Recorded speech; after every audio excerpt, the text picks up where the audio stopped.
నాన్నగారు అంబిక ఏంటి తల్లి? నాకు ఒలింపియాడ్స్ లో ఫస్ట్ ర్యాంక్ వచ్చింది నాన్నగారు. అవునా తల్లి? నాకు తెలుసు నీ కాకంటికి ఎవరికి వస్తుంది. అబ్బబ్బబ్బబ్బా మొదలు పెట్టారా? ఆ చదివేది ఇంకా 5వ తరగతి కదండి, ఏదో పెద్ద చదువు చదివినట్టు చేస్తున్నారు. నీకేం తెలిసే చదువు గురించి? నా చిన్ననాటి కళ నేను డాక్టర్ అవుదామని, కానీ కాలేకపోయాను. తననన్నా డాక్టర్నే చేస్తాను.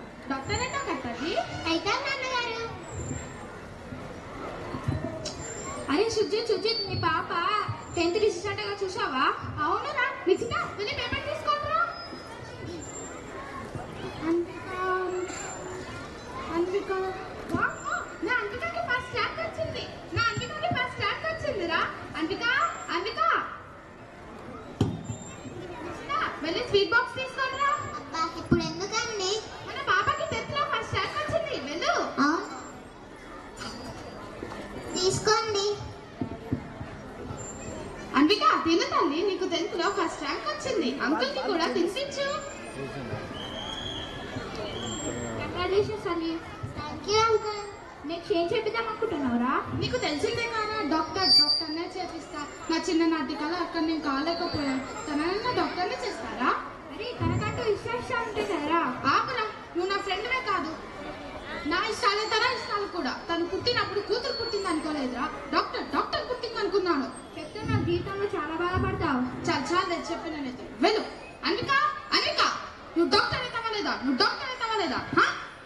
అంటే నాన్నగారు అది అంటే డాక్టర్ కావా? చెప్పు. అయితే నాన్నగారు. నాకు తెలిసి తనకి డాక్టర్ అవ్వడం ఇష్టం లేదేమో అండి. నీకేం తెలీదు. పక్కి తగ్గిన వాళ్ళ కూతురు ఏ హాస్టల్ వేసారో తెలుసుకోరా. వాళ్ళ కూతురుకి MBBS లో ఫస్ట్ ర్యాంక్ వచ్చింది. వెళ్ళు. సరేనండి. ఏంటి హాస్టల్?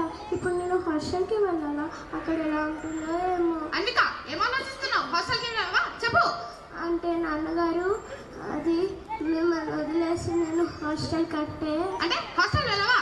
వెళ్తావా లేదా? అన్నిక చెప్పు. వెళ్తాను నాన్నగారు. నాకు తెలిసి తనకి హాస్టల్కి వెళ్ళడం ఇష్టం లేదేమో అండి. నీకేం తెలీదు. వెళ్ళి లగేజ్ చదురు. సరేనండి. నాకు MBBS లో ర్యాంక్ రాలేదు. దానికే ఏడవాలా? ఇప్పుడు కాకపోతే నెక్స్ట్ టైం ఎగ్జామ్ రాసి పాస్ కా, దానికే ఇంతలా ఏడవాలా? నీకు మా నాన్నగారి గురించి తెలియదు వర్షిని. ఆయన చిన్నప్పటి నుంచి డాక్టర్ కావాలనుకున్నారు వర్షిని. ఆయన కాలేదని నన్ను చెయ్యాలనుకుంటున్నారు. అంతేనా? నేను అంకుల్కి చెప్తానే, ఏడవకు. ఆయన నన్ను చంపేసి ఆయననే చనిపోతారు, కానీ ఆయన కళను మాత్రం అస్సలు చంపకూడదు వర్షిని. అరే సుజిత్ మీ పాప 10th రిజల్ట్ గా చూసావా? MBBS రిజల్ట్ గా చూసావా? అవునరా. నిశ్చిత వెళ్ళి స్వీట్ బాక్స్ రెడీ చేయి. స్వీట్ బాక్స్ అంటే ఇంకా రిజల్టే రాలేదు. నీకేం తెలీదు. ఆగురా. మన అన్వికకి ఎలా అయినా ఫస్ట్ ర్యాంక్ వస్తుంది. నాకు తన మీద నమ్మకం ఉందిరా. నిశ్చిత పద వెళ్దాం. వర్షిని ఏమైంది? వర్షిని అందుకే ఎందుకు ఏమిస్తుంది? అంకుల్ అది అన్వికాకి MBBS లో ర్యాంక్ రాలేదు అంకుల్. ఏంటి? ర్యాంక్ రాలేదా? ర్యాంక్ మాత్రమే కాదు అంకుల్, బోర్డర్ మార్క్స్ తో పాస్ అయింది అంతే. బోర్డర్ మార్క్స్ తో పాస్ అయ్యావా? అందుక మరేమవుదాం అనుకుంటున్నావు? నేను ఆర్టిస్ట్ అవుదాం అనుకుంటున్నా నాన్నగారు. ఆర్టిస్టా? చిచ్చి, అదొక కోర్సేనా? ఆర్టిస్ట్ అవుతావా? ఆర్ట్ కూడా ఒక మంచి కోర్సే కదా అంకుల్. నీకేం తెలియదు. ఆకు వర్షిని. ఇప్పుడు తను వెళ్ళి గోడల మీద పెయింట్ వేస్తుందా? నిశ్చిత పద వెళ్దాం. పాపండి. నువ్వు తనతో ఉంటావా లేకపోతే నాతో వస్తావా? సరే పదండి. జాగ్రత్తండి. ఏడవ కన్విక, నేను మంచి ఆర్ట్ కోర్స్ జాయిన్ చేపిస్తా. పద వెళ్దాం. మీ పాప టీవీలో ఇంటర్వ్యూ వచ్చిందా? ఏంటి? మా పాపనా? నిశ్చిత వెళ్ళి టీవీ వచ్చి. మీ సక్సెస్ గల కారణం ఎవరు? మా నాన్నగారు. ఏంటి? నేనా?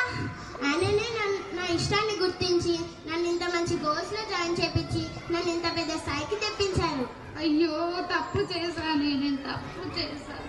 చూసావారా, తనకంటే ఇష్టమైన కోర్సులో చేరి ఎలా విజయం సాధించిందో. అవునురా, నేను నీ మాట కూడా వినలేదు. నన్ను క్షమించురా. ముందుకైతే మనం అంబిక దగ్గర వెళ్దాం పదరా. అవునురా. నిశ్చిత పద వెళ్దాం. మన పాప మన దగ్గరకు వస్తుందండి. నాన్నగారు. అంబిక, నేను తప్పు చేశాను తల్లి. నన్ను క్షమించు తల్లి. అయ్యో మీరేం తప్పు చేశారు నాన్నగారు? నీ ఇష్టాన్ని గుర్తించలేకపోయాను తల్లి. నా ఇష్టాన్ని నీ మీద రుద్దాలనుకున్నాను. నన్ను క్షమించు. తల్లిదండ్రులకు విజ్ఞప్తి, దయచేసి మీ పిల్లల ఇష్టాలను గుర్తించండి. మీ ఇష్టాలను మీ పిల్లల మీద రుద్దకండి. మీ పిల్లలకు కూడా ఒక హిడెన్ టాలెంట్ అనేది ఉంటుంది, దాన్ని గుర్తించండి. ధన్యవాదాలు.